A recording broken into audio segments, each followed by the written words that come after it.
Hello, best of Trekkers! I'd like to thank you all for submitting ideas for these what-if exploration videos.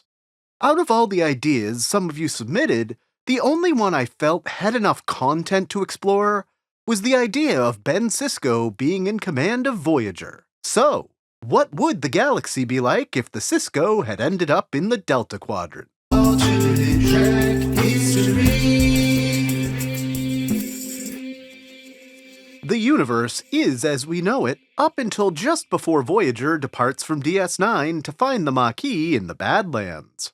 Captain Janeway has been sidelined by a highly contagious strain of Bolian fever and is under quarantine for 2 weeks at Starfleet Medical on Earth. Not wanting Chakotay's Maquis ship to get out of their grasp, Admiral Nechayev gives Ben Sisko temporary command of the USS Voyager. Given his particular personal hatred of the Maquis and past run-ins with them, it makes him the perfect choice to sit in the captain's chair for what's essentially a 3-hour tour. He leaves Major Kira in command of the station, but takes the old man with him as a science officer, and with Voyager lacking a security/tactical officer, he also brings Michael Eddington on this mission to find the Maquis.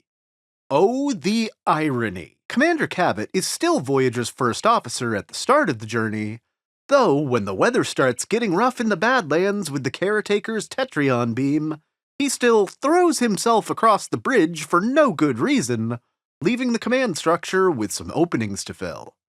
Everyone else that either made it or didn't in the original Caretaker episode remains the same as well. Scanning the mind of Sisko rather than Janeway sees the introduction of the crew to the Caretaker taking place at a baseball game instead of a farm. And rather than Kim starting his 7 years of suffering, I'm gonna say that Jadzia is the one that's sent by the Caretaker to the Ocampa, both because of her physical ability to adapt to genetics, but also because of Dax's hundreds of years of experience that could be used to teach the Ocampa and keep them safe going forward after they run out of energy in a few years. I also don't think Sisko would have been so forgiving of the Maquis when everyone is returned to their ship. I bet he seizes the raider and puts everyone involved in the brig except for Tuvok. Overall, the rest of the events of Caretaker play out pretty much as seen. I would like to say that Sisko would not have favored the Ocampa over getting his crew home, but I've already made the video about what if Voyager wasn't stuck in the Delta Quadrant, so let's assume that he also destroys the array, but it's a little tougher of a battle due to Chakotay not kamikazeing his Maquis raider into the Kazon. He loses a few more crew members in the process, but all the major players remain for now. The rest of this video is going to be split into 2 parts.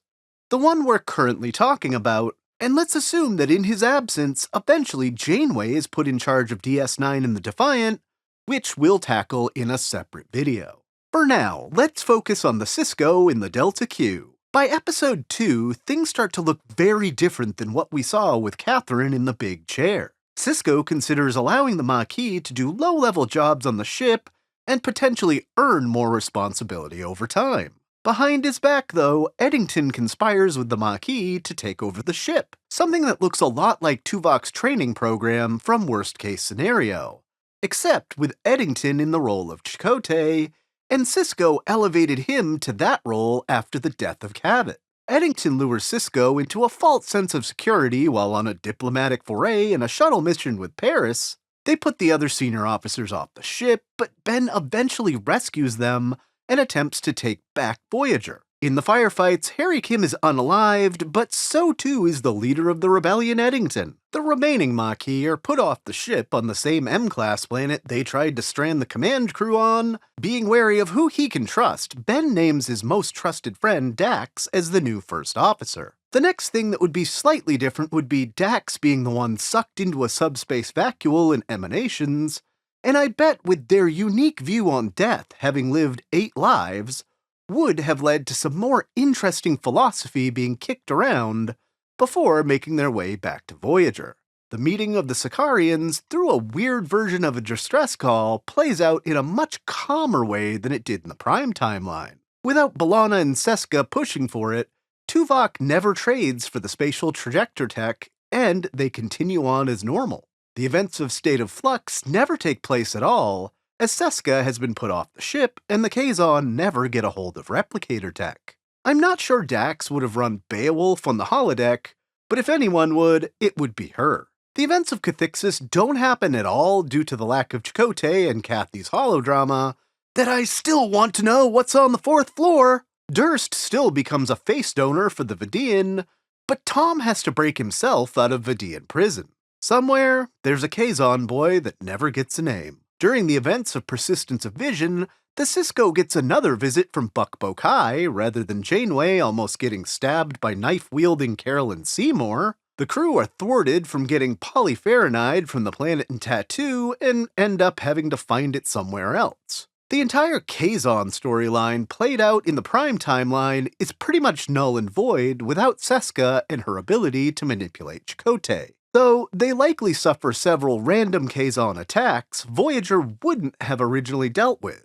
With Joe Carey as chief engineer, he's neither clever enough nor as inclined as Torres to reactivate the Puelor robot, and it's eventually scrapped for parts. Voyager does some trade with the Trabe, but the whole trying to make a mini-federation through negotiation doesn't become a mission of Ben's.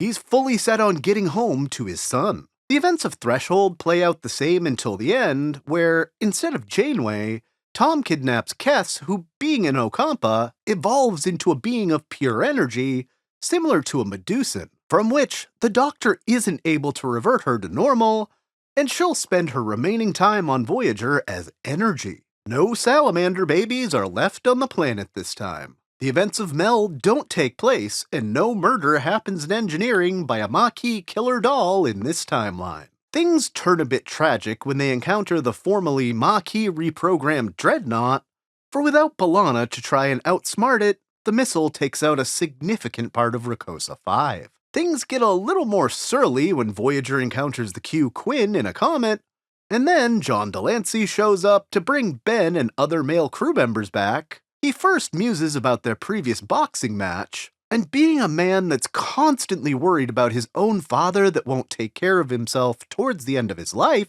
I think Sisko might err on the side of staying out of Q affairs and forcing Quinn back into his asteroid confinement for his own protection. Without Michael Jonas aboard, the events of Investigations are unnecessary, and Tom doesn't even do his cocky bad boy routine through the season to plausibly leave the ship. The events of Deadlock play out slightly differently, as now Kes, in her ethereal form, doesn't duplicate and sees both universes simultaneously. Eventually, she's able to merge both Voyagers without major issues or losses.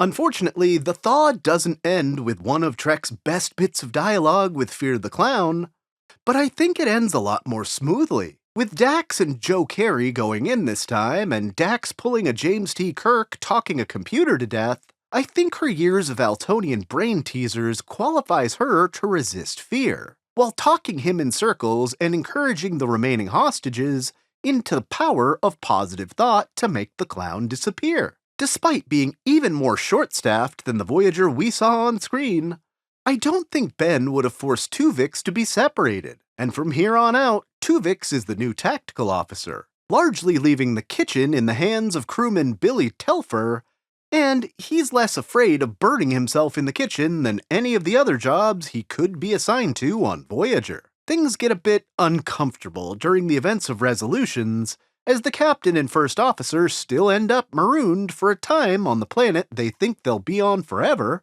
Ben and the old man's history becomes more complicated than either ever expected, as they start to see each other as more than just friends, but still never quite pull the trigger on a romance.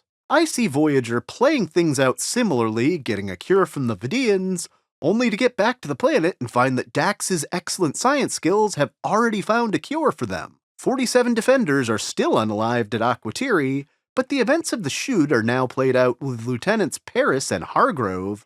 Without Harry Kim to say, "This man is my friend," I don't think either of them make it out of prison alive. The main characters in this show are dropping like this is Game of Thrones. And we're not done taking away your favorite main characters just yet. Now, during the Swarm, with the two most competent people to deal with holograms, Taurus and Kim, no longer in the picture, and Kes lacking extremities, The Doctor's program is reset to its original programming, losing everything he's become over the past 2 years. The Sisko attempts to use his years of Ferengi manipulation learned through dealings with Quark to get Arador and Cole to directly vacate their status as gods, though ends up the same way as Janeway's deception by making the wormhole unstable on both ends.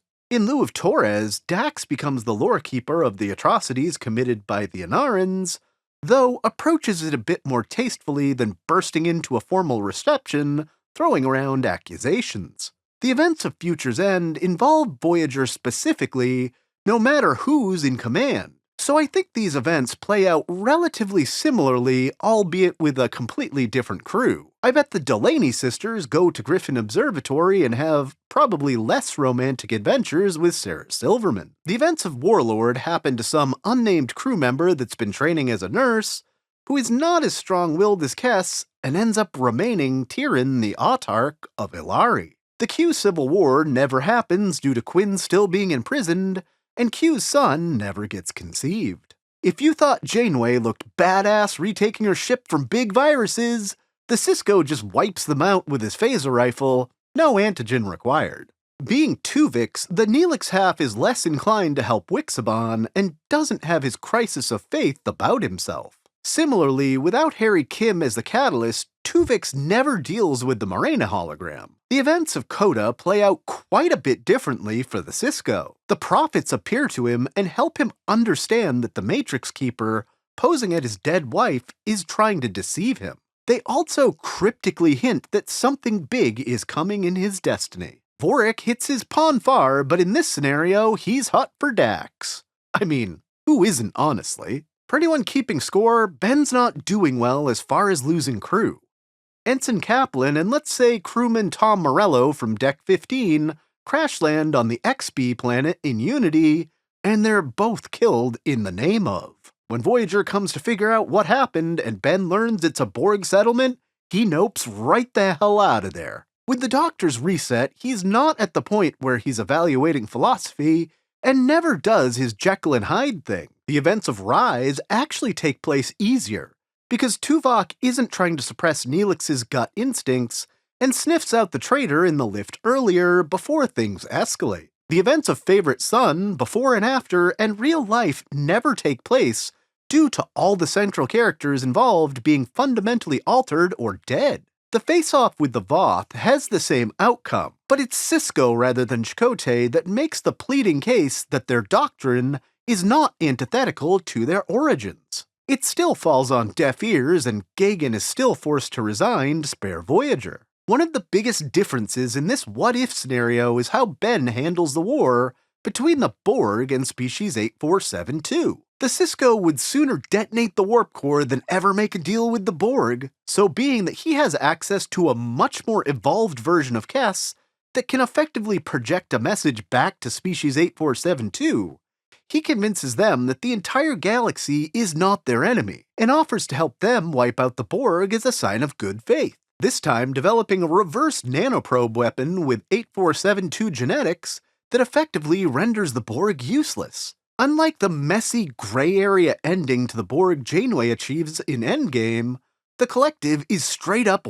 wiped out, and the Sisko effectively makes an ally out of Species 8472. In the aftermath, this timeline takes another hard left turn. As Kes is already a higher being, she just hasn't ascended yet. The Prophets still need the Sisko to carry out their tasks in the corporeal realm, and being that this coincides with the start of DS9's Season 6, where things really start to take shape for the Emissary, they communicate with both him and Kes, giving her the power to ascend past the mortal plane of existence, while flinging Voyager not just 10,000 light-years, but all the way home. As a matter of fact, they emerge during the battle to retake DS9, just as the minefield comes down, and the Defiant, under the command of Captain Janeway, enters the wormhole.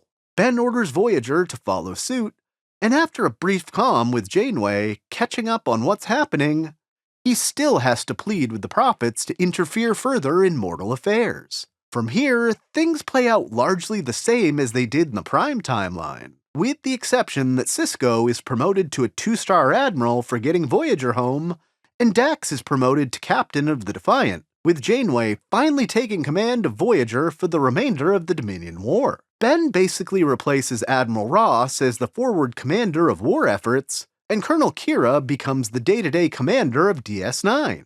Being in command of the Defiant rather than the station during the Battle of Chintaka, Jadzia is never unalived by Dukat, and Ezri never gets the symbiont. This is certainly a very different outcome for Voyager and all the major players aboard. It gets home sooner, but with fewer crew. Join me in the next episode as we dive into how things on DS9 would be different with Janeway in command.